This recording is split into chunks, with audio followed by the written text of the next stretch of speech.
तलाक दूंगी, पर मेरी एक शर्त है। जब मैं रात को घर पहुंचा तो मेरी पत्नी ने खाना लगाया। मैंने उसका हाथ अपने हाथों में लिया और कहा, मुझे तुमसे कुछ ज़रूरी बात करनी है। वो शांत बैठकर खाना खा रही थी। उसकी आंखों में कुछ दर्द सा साफ नज़र आ रहा था। मुझे नहीं पता कैसे कहूँ, पर मुझे उसे बताना ही था। मैंने बड़ी शांति से कहा, मुझे तलाक चाहिए।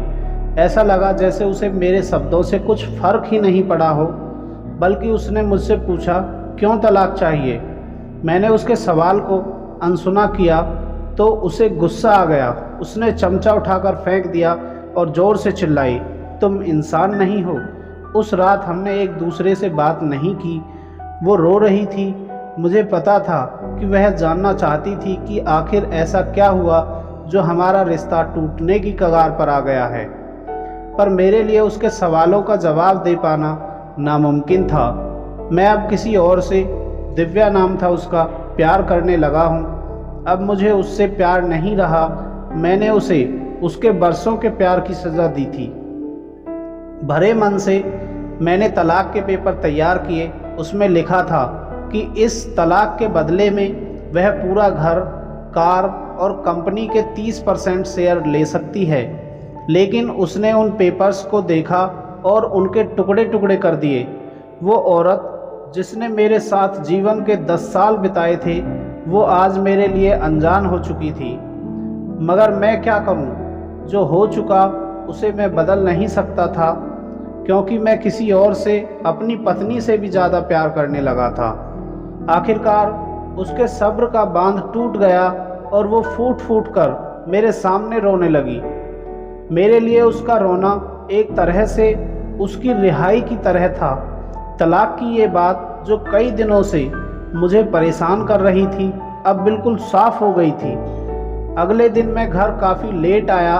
मैंने देखा कि वह टेबल पर बैठकर कुछ लिख रही थी। मैंने शाम का खाना नहीं खाया था, लेकिन फिर भी मैं सीधे ऊपर जाकर अपने कमरे में सो गया, क्योंकि पूरा दिन दिव्या के साथ रहने और कई जगह घूमने के बाद मैं थक गया था।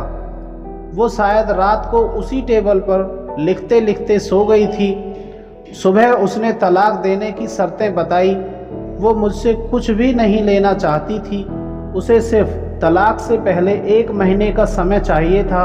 उसने आग्रह किया कि इस महीने में हम दोनों वही पुराना वाला जीवन जिएं जितना संभव हो सके, क्योंकि आने वाले महीने में हमारे बेटे की परीक्षा है।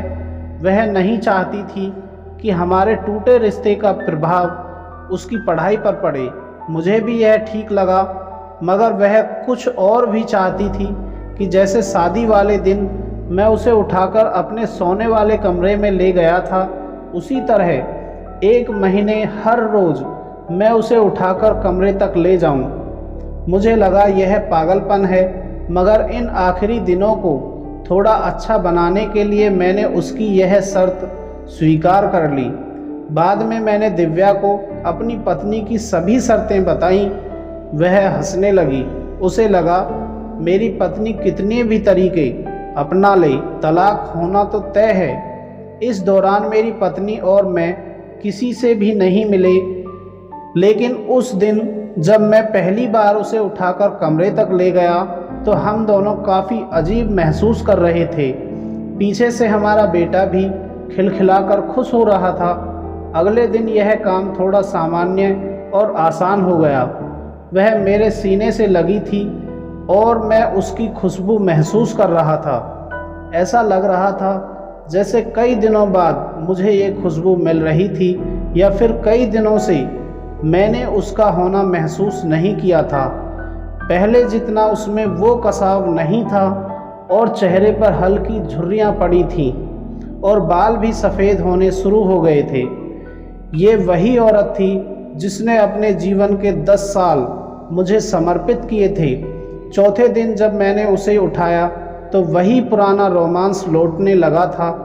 5वें और 6ठे दिन वही पुराना प्यार जागने लगा था। मैंने दिव्या को इस बारे में कुछ नहीं बताया। अब उसे उठाना और आसान हो गया था। शायद हर रोज़ यह सब करने का अब मैं आदी होने लगा था। एक दिन वह अपनी पसंद का सूट निकाल रही थी, लेकिन कुछ खास नहीं ढूंढ पाई। उसने सांस भरते हुए कहा कि उसके सारे कपड़े बड़े पड़ने लगे हैं। तब मुझे पता चला कि वह काफ़ी दुबली हो गई है और इसलिए मैं काफ़ी आसानी से उसे उठा पा रहा था। मेरे दिल को एक झटका सा लगा। उसने अपने दिल में काफ़ी सारा दर्द छिपा रखा था। पता नहीं मैं कैसे आगे बढ़ा और उसके सिर को छू कर देखा। अचानक हमारा बेटा आया और कहने लगा कि पापा, यह तो मम्मा को उठाकर ले जाने का समय हो गया है।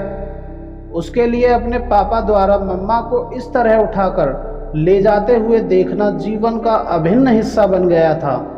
मेरी पत्नी ने हमारे बेटे को बुलाया और ज़ोर से उसे गले लगा लिया। मैंने अपना चेहरा दूसरी तरफ कर लिया। मुझे लगा कहीं मैं अपना निर्णय ना बदल लूं। मैंने अपनी पत्नी को गोद में उठाया और बेडरूम तक ले गया। उसने प्यार से अपने दोनों हाथ मेरी गर्दन के आसपास रख दिए। मैंने उसे ज़ोर से पकड़ लिया, मगर उसका इतना कम वज़न मुझे परेशान कर रहा था। महीने के आखिरी दिन जब मैंने उसे उठाया तो मेरे लिए एक कदम भी चल पाना मुश्किल हो रहा था। हमारा बेटा स्कूल जा चुका था। मैं अपनी कार से ऑफिस गया और बगैर लॉक किए कार से कूद गया। मुझे डर था कि एक पल की भी देरी मेरा इरादा बदल देगी। मैं ऊपर गया। दिव्या ने दरवाज़ा खोला। मैंने उससे कहा, सॉरी दिव्या, अब मैं अपनी पत्नी को तलाक देना नहीं चाहता।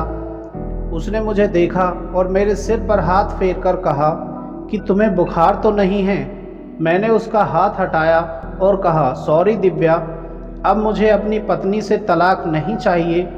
हमारी शादीशुदा ज़िंदगी शायद हम दोनों के ध्यान ना देने की वजह से बोरिंग हो गई थी, लेकिन इसका मतलब यह कतई नहीं है कि हम दोनों एक दूसरे से प्यार नहीं करते।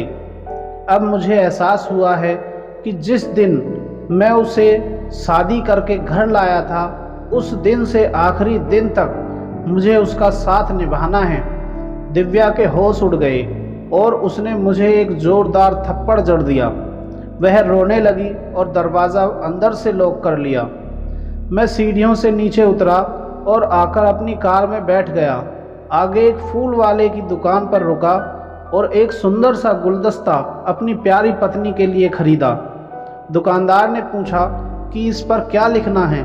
मैंने मुस्कुराते हुए कहा कि मेरी जान, मैं तुम्हें जीवन के आखिरी दिन तक यूं ही उठाता रहूँगा।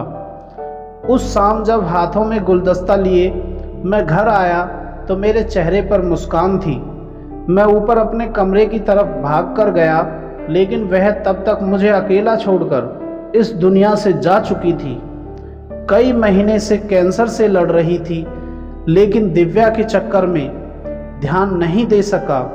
उसे पता था कि वह जल्द ही मुझे छोड़कर जाने वाली है, इसलिए वह मुझे और मेरे बेटे के रिश्ते को टूटने से बचाना चाहती थी और मैं नीच उससे तलाक लेना चाहता था। लेकिन फिर भी उसने अपने बच्चे की नज़रों में मुझे एक प्यारा पति और पिता बना दिया था। दोस्तों, जीवन की छोटी छोटी बातें रिश्तों में बहुत बड़ा महत्व रखती हैं। बड़ा घर, बड़ी कार और बैंक बैलेंस, यह सब खुशियों का हिस्सा ज़रूर बन सकते हैं, मगर अपनों के बिना इनकी कोई कीमत नहीं। दोस्तों, उम्मीद करते हैं आपको ये कहानी पसंद आई होगी। अगर आपको ये कहानी पसंद आई है तो इसे लाइक और अपने दोस्तों में शेयर करें। अगर आप चैनल पर नए हैं तो चैनल को सब्सक्राइब ज़रूर करें और हमें कमेंट करके बताएं कि आपकी क्या राय है।